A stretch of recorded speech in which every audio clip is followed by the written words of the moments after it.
Two groups are fighting for votes on the West Lafayette referendum question. Tiffany Dismore joins us with a look at those organizations. Tiffany? Nicole, group Friends of the West Lafayette Community School Corporation is trying to educate the community on the referendum and why vote yes. Another group, Friends of the West Lafayette Taxpayer, is taking the other side, vote no on the referendum. We're going around tonight talking about our referendum. You may have heard something about it. West Lafayette Community School Corporation Superintendent Rocky Killian is going door to door to educate the community about the referendum they will be voting for or against next month.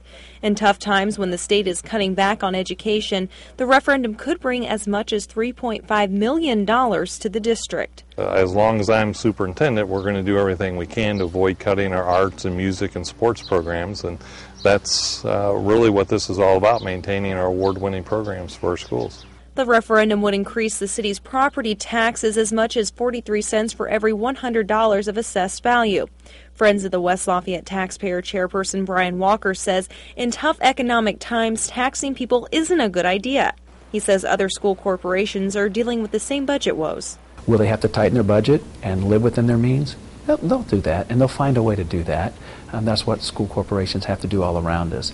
Purdue students will also be voting on the referendum. Walker says the shift of the tax burden may fall onto the students' shoulders if they rent. An additional tax burden because of the school corporation that can't learn to operate within its own budget is not something I think the college kids would want to do. All the students I talk to say, yes, I'm for education. I wouldn't be at Purdue if my high school hadn't given me the background that I needed. So I think that's clearly a group that understands the value of education. Friends of the West Lafayette Community School Corporation Chairman Sonia Marjoram says the group has raised over $90,000 to use to educate the community to vote yes.